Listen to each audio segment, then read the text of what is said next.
Hello everyone, good morning, welcome back to my channel. তো অনেক দিন বাদে আবার ভিডিও করছি। সেই ভিডিও করেছিলাম, আমার মনেও নেই কবে করেছিলাম, তারপরে আর ভিডিও করাই হয়নি। তো অনেক দিন বাদে আবার ব্লগ ভিডিও করছি। শর্ট ভিডিও এমনি বানানো হয়, বাট লং ভিডিও না বানানোই হয় না, কারণ এখন না কেন কি জানি সেরকমভাবে ভিডিও বানাতে একদমই ইচ্ছা করে না। যখন এই বাড়িতে এসেছিলাম তখন ভেবেছিলাম এখানে নতুন নতুন খুব ভালো ভালো ভিডিও বানাবো, বাট এখানে আসার পর তো আরোই কেন জানি না এত কুঁড়ে হয়ে গেছি। ঘরে কাজ মাজ সব কিছুই করি, বাট ফোনটা হাতে ধরে যে ভিডিও করব সেটা একদমই ইচ্ছা করে না। খুব জোর হলো একটু মাঝে সাঝে করে ফেললাম, বাট খুব মানে প্রত্যেক দিন যে ব্লগ ভিডিও করব প্রথমে ভেবেছিলাম করবো, বাট সেটা আর করে উঠতে পারি না, ইচ্ছাই করে না, একদমই ইচ্ছা করে না। তো যাই হোক, আজকে ভিডিও বানাচ্ছি কারণ আজকে হচ্ছে শুভ নববর্ষ, পয়লা বৈশাখ। তো আজকে বছরের প্রথম দিন, তো ভাবলাম চলো আজকে ভিডিও বানাই, আর সেটা আজকে কী কী সারাদিন করছি সেটাও তোমাদের সাথে শেয়ার করি। তো ঘুম থেকে উঠে সকালে যে কাজ বাজ তো শুরু করে দিয়েছি, ঘরটা পুছে নিচ্ছি, প্রথমে ঘর ঝেড়ে নিয়েছিলাম, এখন পুছে টুছে নিচ্ছি। তারপরে রান্না সেরে ফেলেছিলাম। রান্নাটা বেশি কিছু করিনি, টক ডাল আর ভাত করেছিলাম, তোমাদের দাদাভাই বলে সিম্পলি করো। তারপর রান্না করে স্নান টান করে তারপর চলে আসলাম এই যে পুজো দিতে। পুজো আমি দিচ্ছি না, পুজো তো দেওয়া সকালবেলা হয়েই গেছে, তোমাদের দাদাভাই যেহেতু পুজো সবসময় দেয়। তো আমি লক্ষ্মী ঠাকুরের জন্য এই যে ওই কাপড়টা কিনেছিলাম মেলা থেকে, নতুন কাপড়।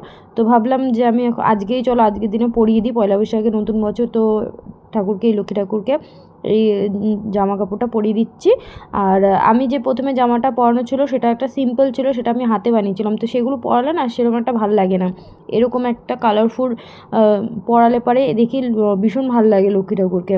আর যে গয়নাগুলো ছিল, রূপোর নেকলেস হারগুলো ছিল, সেগুলো ভেবেছিলাম পরিষ্কার করব, একটু কালো হয়ে গেছে, বাট আমি আর ভুলে গেছিলাম, সময়ই পাইনি, আর পরিষ্কার করাও হয়নি। যাই হোক, অন্য কোনো একদিন এটা সময় করে হাড়গুলো পরিষ্কার করে দেবো, তাহলে দেখতে ভালো লাগবে, কারণ কালো হয়ে গেছে তো কেমন একটা লাগছে।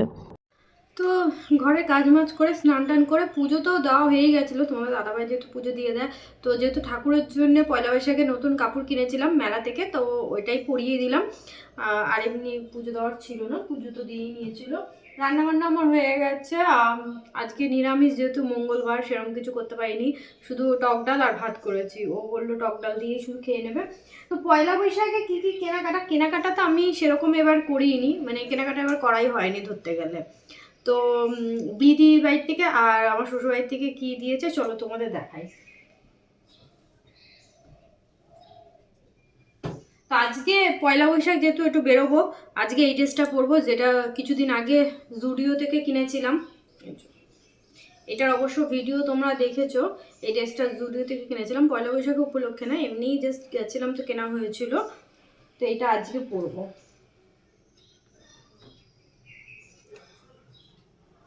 তো এই কুর্তিটা এই যে দিদি দিয়েছে,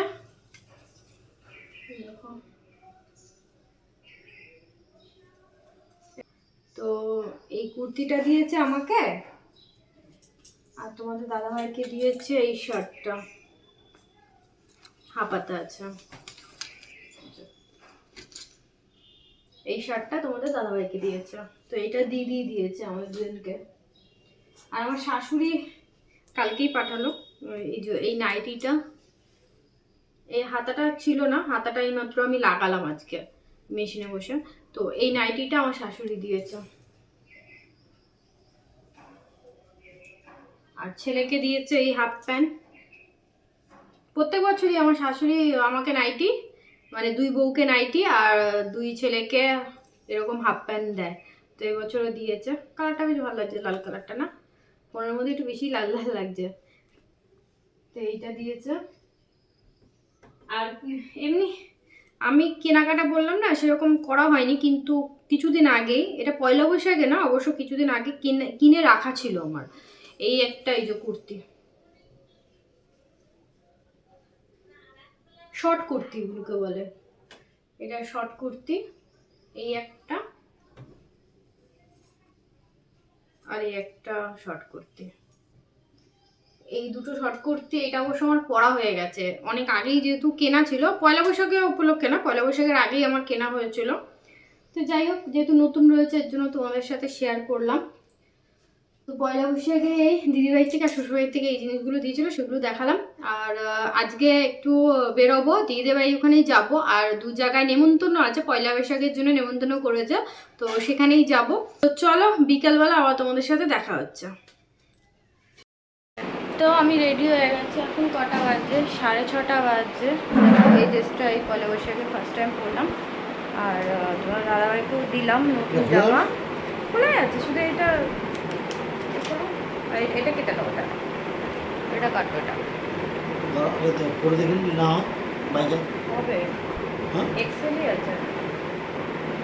তো দিদি দিয়েছিল ওই শার্টটা, বললাম আজকে পরতে পয়লা বৈশাখে। হাফ প্যান্ট কোথায় ছিল? হাফ প্যান্ট আছে নাকি? হাফ প্যান্ট তো অনেক আছে নতুন হাফ প্যান্ট এর মধ্যে এবছর মা দিয়েছে, ওই প্যান্ট রাখা রয়েছে, রেখে দিয়েছে। ও কালকে ওটা হাফ প্যান্ট নিয়ে নিও, যদি মাসের দিকে যদি পড়া হয়। ওটা নেবে? তোমার টোটাল 8খানা নতুন হাফ প্যান্ট ওরকমই পড়া হয়নি? পড়াই হয়নি কোনোদিনও নতুন। এত মানে প্রত্যেক বছরেই হাফ প্যান্ট মা পয়লা বৈশাখে দেয় আমাকে, নাইটি ওকে হাফ প্যান্ট, সেটা জমতে জমতে তারপর আমিও 2-1বার যতবারই এমনি কেনাকাটা করতে গেলে নিয়ে নিই। তো সেইগুলো নিতে নিতে এত জমে গেছে, ওইগুলো এখনও পর্যন্ত পরাই হয়নি ওর। তো ওইগুলো নতুনই আজকে যখন গোছাচ্ছিলাম তখন দেখলাম যে 8খানা হাফ প্যান্ট ওর নতুনই রয়েছে, যেগুলো এখনও পর্যন্ত ও পরিও নি। তো চলো এখন বেরোবো। আদুও ফোন করেছিল, বলছে কখন আমাকে নিয়ে হালকাত্রা করতে বেরোবো, ও জেনে গেছে হালকাত্রা করতে বেরোবো। তো ওকে যাব, ওকে বলেছি, কালকেই বলছিলাম যে কালকে যখন বেরোবো ওকে, ও তো কোনোদিনও যায়নি এরকম, কোনোদিনও বেরোয়নি পয়লা বৈশাখে, ওকে নিয়ে যাব। আর 2টো দোকানে নেমন্তন্ন পেয়েছি, আর মিষ্টি প্যাকেট, ক্যালেন্ডার এইগুলোই দেখ। তো আদুকে নিয়ে প্রথমবার যাব, হয়েছে না জামাটা? তো ওকে নিয়ে যাবো ফার্স্ট টাইম। তো চলো এখন ও রেডি হলেই বেরোবো। চল চল চল চল রেডি হয়ে গেছে আদু? কি করতে যাচ্ছিস বল, কিছুক্ষণ আগে কি বলছিলি? কি হালখালা? হালখাতা কত বাকি করে এসেছিস দোকানে হালখাতা করতে? কি বলে একটু বলতে বল। আজকে কি দিন বল? শুভ নববর্ষ। তুই কেন প্রথমে কি বলছিল? কি নববর্ষটা বলতে? না বলছি আমি শুভ নববর্ষ। বল শুভ নববর্ষ। শুভ নববর্ষ। তোর স্টাইলে বলে দে বন্ধুদের, শুভ নববর্ষ। তোমাদের সবাইকে, আমাদের সবাইকে শুভ নববর্ষ। এটা আবার কি ভাবে বললি? ভালো করে বলে দাও। কটা মিষ্টি প্যাকেট নিয়ে আসবি? তাই না? মিষ্টি 3টে ক্যালেন্ডার। প্রিয়াংশী বলছিল কি 2 জায়গায় আমার। প্রিয়াংশী বলছিল যাবে আরেকটা ওখানে যাবে। ও প্রিয়াংশী বলছিল না প্রিয়াংশী একসাথে 3 দেবে। হ্যাঁ প্রিয়াংশী বলছে আমরা দুজন ছিলাম। প্রিয়াংশী বলছে 2000 টাকার বোতল কিনবে। কি করছিস? স্টিলের, ওখান দিয়ে দেবে। তো কি হয়েছে, কিনবে, ভালো তো। হাত খাতায় দেয় হালকাতে, হ্যাঁ ওরা অত টাকা নিশ্চয় ওদের বাকি আছে। এবার কোনো কোনো দোকানে যাদের বাকি থাকে তাদের দিয়ে দেয়, মানে এত টাকার যদি টাকা জমা দেওয়া তাহলে এত টাকা গিফট দেবে, এরকম থাকে। আমাদের কোনো বাকি আছে না আমাদের বাকি নেই তো, আমরা বাকি শুধু যাবো আছে? মিষ্টি নেবো চলে আসবো। আমাদের মিষ্টি আর ক্যালেন্ডার দেবে, আমরা গিফট পাবো না, আমাদের টাকা বাকি নেই তো। চ বরঞ্চ সোনার দোকানে আমি টাকা পাবো, ওই টাকায় আমি পরে জিনিস নিয়ে আসবো।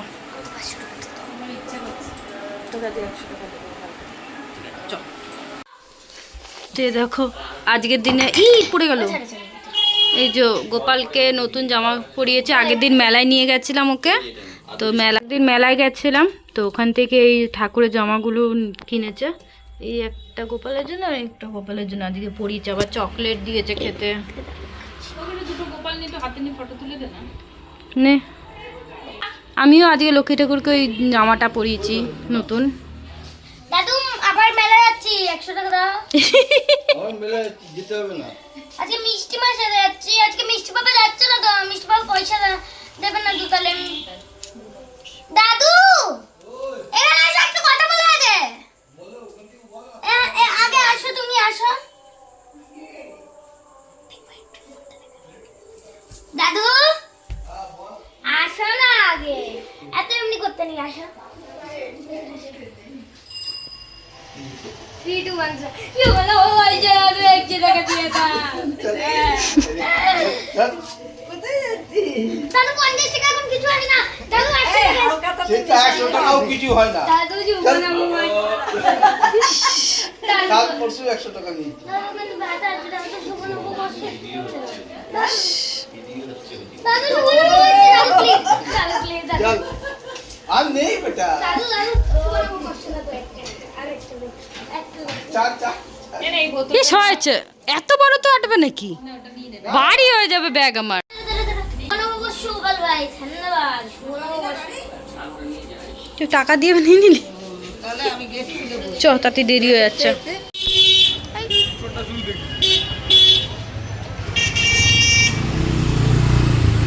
তো এই যে আদু আমি আর জায়াম্বু বেরিয়েছি। তো আগে প্রথমে আমাদের বেরোনো, দিদির শরীরটা ভালো না, এর জন্য দিদি যাচ্ছে না, নাহলে প্রত্যেকবার দিদি আমাদের সাথে বেরোয়।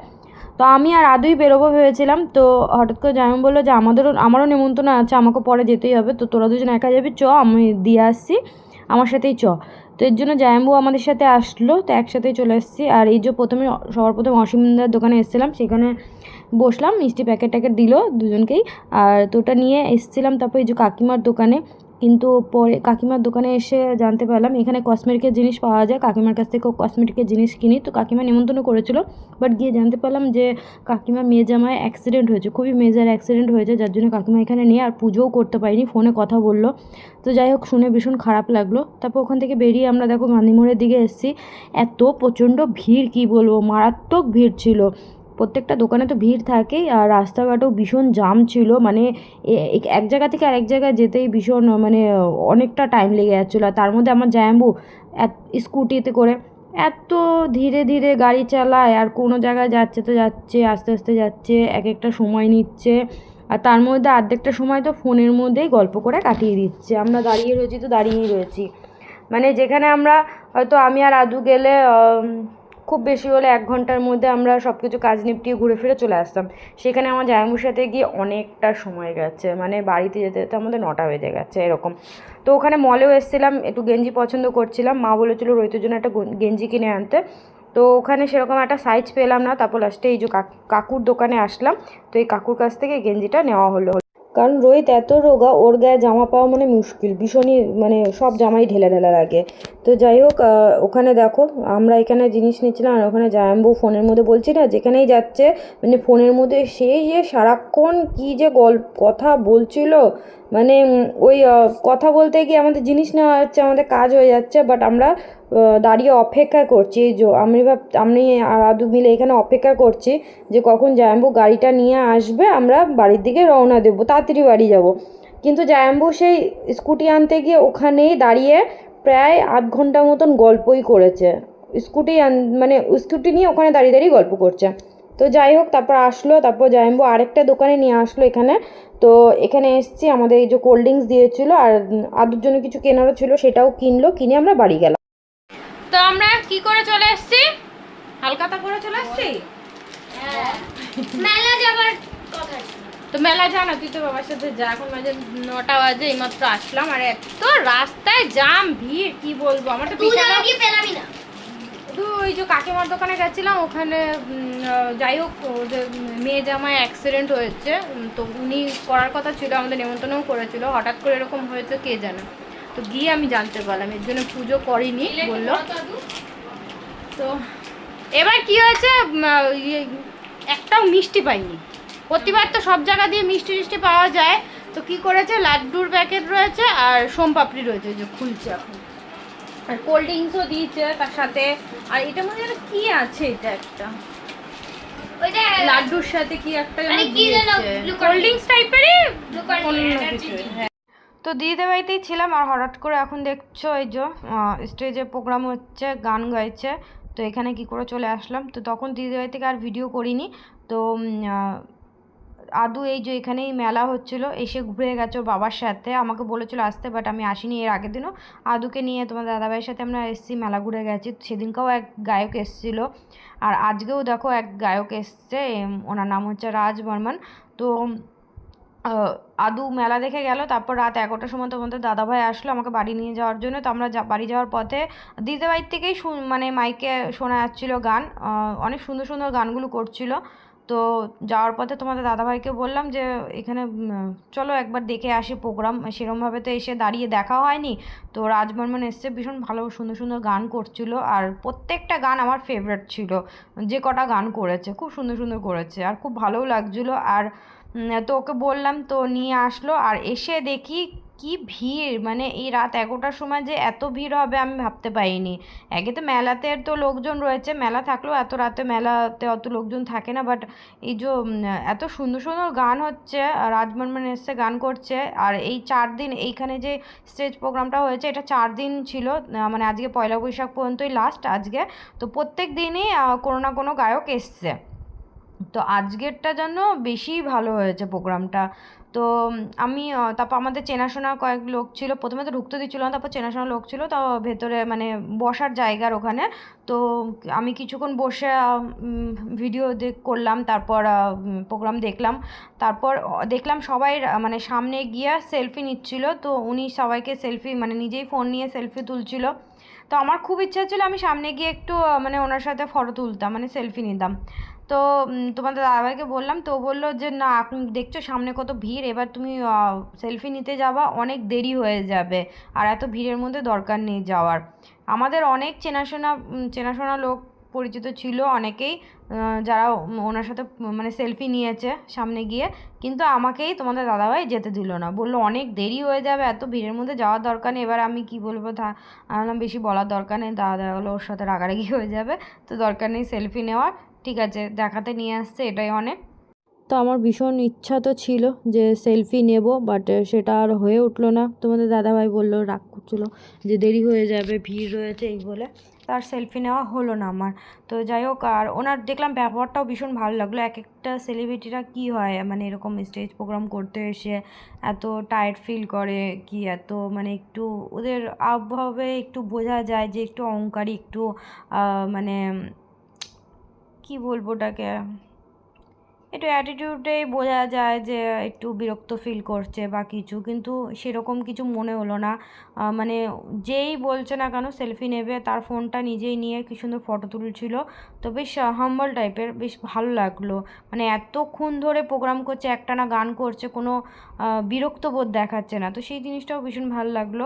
আর এখানে কেকের গান এখন চালু করেছিল, কেকের গান করছিল, তো অবভিয়াসলি কেকের গান আমাদের প্রত্যেকেরই খুবই খুবই পছন্দের গান, মানে প্রত্যেকটা গান ভীষণই ফেভারেট, ভীষণ ভালো। তো তারপর যাই হোক কিছুক্ষণ বসে আমরা গান দেখে তারপর এখান থেকে বেরিয়ে পড়েছিলাম। তো বাড়ি চলে এসেছি, 11:30 বাজে এখন। আর আসার পথে একটু প্রোগ্রামটাও দেখে আসলাম, ফাংশন হচ্ছিলো, তো আজকে রাজবর্মন এসছে। আমি দিদিবাড়িতে যখন ছিলাম তখন গানের আওয়াজ শুনছিলামই, বেশ ভালো ভালো গান করছিল, তো খুব সুন্দর লাগছিলো। আমার ভেবেছিলাম বাড়ি চলে আসবো, তো আসার পথে দেখলাম একটু তাড়াতাড়ি ও যেহেতু আজকে চলে এসছে, বললাম তাহলে যাওয়ার পথে চলো একটু দেখে আসি ফাংশনটা। দেখলাম গিয়ে ভিড়, কি আমি ভেবেছিলাম তো এত রাতে যাচ্ছি ফাঁকা থাকবে, কিন্তু না, প্রচণ্ড প্রচণ্ড মারাত্মক ভিড় ছিল। তো বেশ কয়েকটা ভিডিও করলাম, কয়েকটা গান শুনলাম, খুব সুন্দর। আর মাইকের আওয়াজটা একটু ফাটাফাটা লাগছিলো, কিন্তু সামনের থেকে যখন গানটা শুনলাম মানে বেশ সুন্দর গান করছিল, গলাটা বেশ ভালোই ছিল। আর একদম মানে আজকে প্রোগ্রামটা যেন জমিয়ে দিয়েছে রাজবর্মন এসে। তো চলো বাড়িতে চলে এসেছি, আজকে পয়লা বৈশাখটা বেশ মোটামুটি ভালোই কাটলো। তো দেখা হচ্ছে তোমাদের সাথে আবার নেক্সট ভিডিওতে।